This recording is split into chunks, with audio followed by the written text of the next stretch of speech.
Assalamualaikum sahabat lovers yang pastinya baik hati, tidak sombong dan juga tidak lupa dengan Sang Pencipta.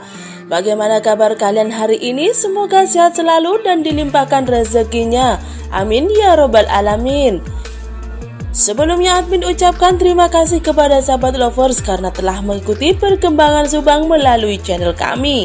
Dan kami sangat bersyukur kepada kalian yang telah mengeklik video ini, yang artinya kami yakin kalau kalian masih penasaran terkait siapa pembunuh ibu dan anak di Subang. Jika sudah, kita kawal kasus ini sampailah tuntas. Terbaru kasus Subang terungkap, pelaku pembunuh Tuti dan Amel menyerahkan diri seperti kasus Kupang. Mungkinkah itu? Namun sahabat lover, sebelum kita ke pokok pembahasan, bisalah kalian tekan tombol subscribe dan aktifkan tombol notifikasi agar channel ini lebih berkembang. Jika sudah, yuk kita simak kembali pembahasannya. Pelaku pembunuh ibu dan anak di Subang menyerahkan diri seperti kasus pembunuhan ibu dan anak di Kupang. Mungkinkah itu? Kasus Ibu Tuti Suhartini dan Amelia Mustika Ratu ini mirip dengan kasus pembunuhan ibu dan anak di Kupang. Di Subang, yang menjadi korban pembunuh adalah Tuti Suhartini dan Amelia Mustika Ratu. Sedangkan di Kupang yang menjadi kasus pembunuhan yaitu ibu dan anak adalah Astrid Manafe dan anaknya dengan inisial LM. Peristiwa pembunuhan ibu dan anak di Subang dan Kupang sama-sama terjadi di bulan Agustus 2021. Kasus pembunuhan ibu dan anak di Subang terjadi pada 18 Agustus 2021, sedangkan kasus pembunuhan ibu dan anak di Kupang pada tanggal 27 Agustus 2021. Namun, pelaku pembunuh ibu dan anak di Kupang menyerahkan diri kepada pihak kepolisian. Dia bernama Randi Bajideh, mantan kekasih korban. Lalu, bagaimana dengan pelaku pembunuh ibu dan anak di Subang? Akankah mereka menyerahkan diri seperti kasus Kupang? Ada beberapa kesamaan antara kasus pembunuhan ibu dan anak di Subang dan di Kupang. Korbannya sama-sama ibu dan anak. Pada tanggal 27 Agustus 2021, ibu dan anak tersebut dikabarkan hilang. Ini kasus di Kupang. Namun, pada tanggal 30 Oktober 2021, ibu dan anak tersebut ditemukan dalam kondisi yang sangat mengenaskan. Kedua korban sudah tak bernyawa lagi. Persamaannya adalah masalah otopsi yang dilakukan tim penyidik terhadap jasad korban, ibu dan Amel, yang sama-sama ada kendala. Untuk kasus pembunuhan ibu dan anak di Subang dilakukan sampai 2 kali otopsi yang dilakukan oleh tim penyidik kepolisian.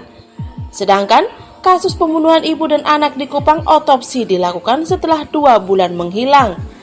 Dan kedua bulan lebih menyulitkan secara teknis untuk melakukan otopsi dan sebagainya. Tapi ternyata dari kesulitan tersebut di kasus Kupang sudah ada seseorang yang mengaku bahwa dia pelakunya. Orang yang mengaku pelaku pembunuh ibu dan anak di Kupang bernama Randi Bajideh, yang merupakan mantan pacar korban dan juga mengaku sebagai bapak biologis yang juga dibunuh. Keluarga korban mengatakan Astrid dan Randi pacaran waktu SMA, tapi Randi menikah dengan istrinya yang sekarang dan istrinya ke bawah-bawah yang dicurigai ikut terlibat. Mengapa istrinya juga dicurigai? Karena sempat ada ancaman yang disampaikan kepada korban di bulan Juli yang meminta agar korban tidak lagi mengganggu rumah tangganya. Yang menarik adalah kalau kasus di Subang tidak ada yang mengaku siapa pelakunya, akan tetapi di kasus Subang ada banyak hal yang bisa dikategorikan yang menurut masyarakat menuju ke alat bukti. Namun di kasus Kupang, ketika sudah ada yang mengaku sebagai pelaku pembunuh ibu dan anak, akan tetapi berkasnya 2 kali ditolak oleh Kejati NTT.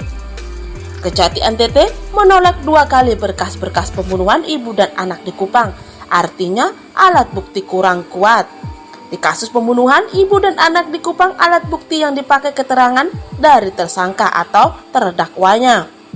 Tetapi bagaimana dengan keterangan saksi, keterangan ahli, petunjuk dan juga surat? 4 hal tersebut yang dinilai Kejati NTT masih lemah, sehingga berkasnya dikembalikan. Tetapi kalau di kasus pembunuhan ibu dan anak di Subang, sebenarnya hal-hal lain baik itu keterangan ahli surat dan keterangan saksi termasuk petunjuk yang masuk alat bukti itu sudahlah banyak.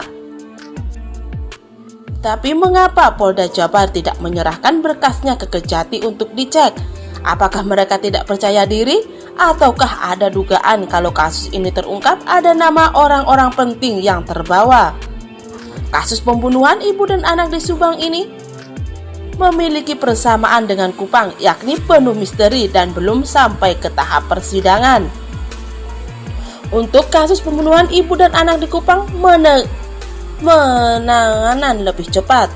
Untuk kasus pembunuhan ibu dan anak di Kupang, penanganannya lebih cepat, tetapi di Kejati NTT ditolak.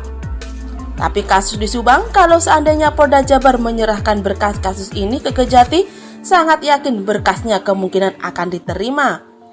Karena undang-undang mengatur cukup 2 alat bukti. Masa sih dari analisa-analisa masih belum cukup alat bukti?